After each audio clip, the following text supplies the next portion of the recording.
the X anime that we shall talk about. Where are you? It's not my friend, no. It's Nier Automata. Okay, so this is episode 15. And I'm going to be super straight, just kind of cut right to the chase. Episode 15 of Nier Automata is probably the most accurate episode when it comes to the games. Like, realistically. Like, there is not really much there when it comes to the anime and the video games where episode 15 differs that much. Because it's, other than maybe, like, placement of certain things, but it's 2B explaining that, you know, it's not 2B, it's 2E. She was an execution bot, and she's killed 9 dozen times over and over and over again, because they're very much prone to figuring out the secrets behind the Yokai project. And, like, we get the confirmation that, like, humanity doesn't exist anymore. It's all just in a genetic bank. And to motivate all the androids, we created the Yokai project. That's the biggest, that's like all the amalgamation, there you go, amalgamation of, like, kind of what we have right now. And so, we see her getting ready for battle for their final push, per se. And you see 2B, you know, she's just being a boss. She's being a bad bitch. She's being herself, and that's enough for me. But 2B, along with some of her other comrades who are fighting out in the skirts, they get they get EMP'd. That's what it is. They get EMP'd because, you know, the it's basically like, this is her, not section, but like, this is her story of point of getting EMP'd. Where, like, she's getting kind of affected, but she wasn't really. Don't know why she wasn't, like, super affected. Because the affection was shallow. Because she didn't seem like she even got, like, affected. But she got affected by somebody else who, like, kissed her and then affected it because it was shallow. It was shallow. And then with 9S connecting the dots, goes to 2B. We get their super big fight where they back up their data to the, their data to command and do a black box reaction to try to take out anything else. We also get a scene where the commander for that space station is basically explaining to everybody that Yorha is fake. Like, the episode opens with that. And so when 2B and 9S come back, they find the commander. It's all revealed that, like, you know, it's the virus that spread up to command. It's in the whole databanks and shit. And so they kind of have to escape to try to make their way out. And when they do, Commander's also affected. She tells 2B and 9S to go. They're really the only 2 androids left who were not affected. And so it's like, you need to live on for us because, oh my god, we are not going to be able to do that right now. You need to go ahead and do that for us, please. And so she goes. They go to do that. They leave. 9S has to pull 2B because she's calling for the commander. And the whole thing blows up, right? All the secrets around. Most of the androids have been affected and killed themselves or died in that explosion. So now it's just 9S, 2B, and A2, who we see at the end of the episode looking as there's shrapnel falling and 2B and 9S are falling back into the stratosphere.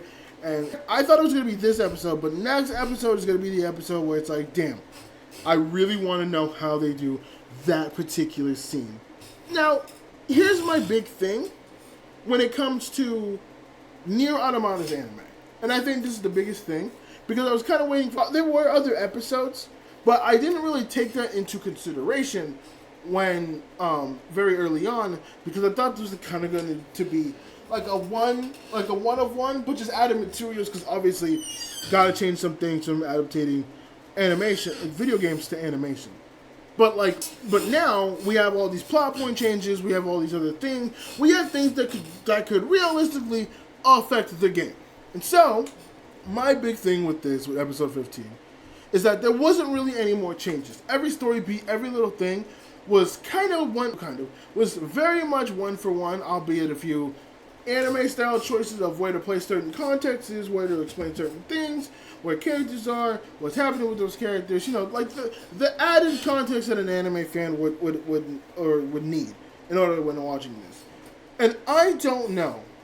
I really do not know if with Nier Automata, if the anime adaptation fails to do what the game does, or if that's just me. Because I think a big thing when it comes to Nier Automata, the video game, is that obviously the story is good. And for the anime, the story is also really fucking good. The story is really, really good. But the part that makes it worthwhile for me, or makes it like very hard hitting for me, is the fact that I'm building up A2 with stats. The fact that I'm doing all these side quests. The fact that I'm exploring this world a bit more in depth and way more hands on than I would in the anime. As I watch the anime and I'm not getting that same whimsical feel. Now you can argue, and I even say this with good faith, that I played the video games, and so played a video game, the video game, and so going into this, I pretty much know what's going to happen, albeit a few changing of points, but I basically know what's going to happen. So a lot of the wonder that comes with Nier Automata is sapped away because I already know what's going to happen.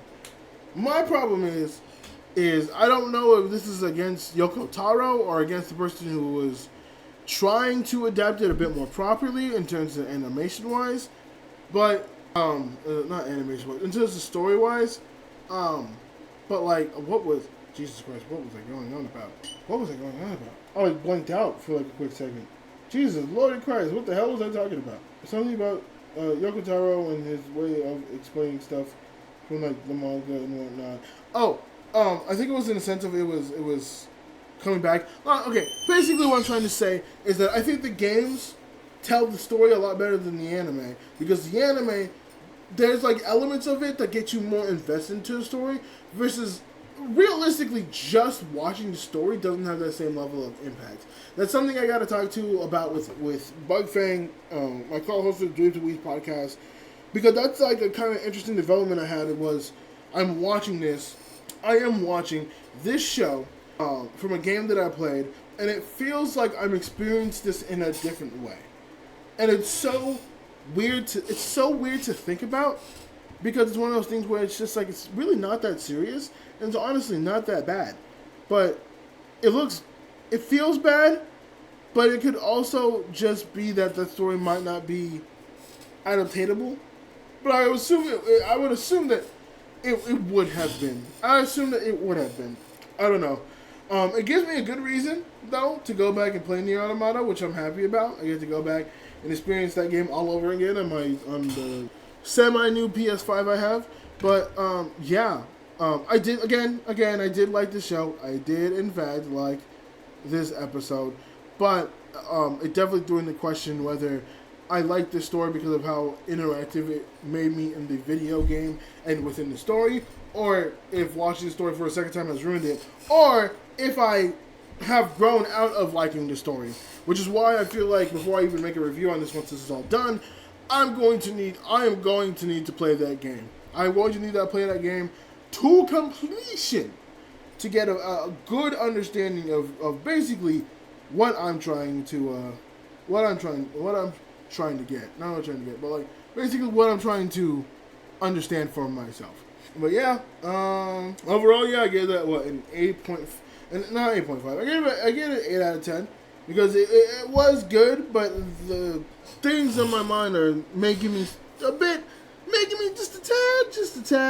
little tad, not embarrassed, but definitely a bit of hesitancy when it comes to this.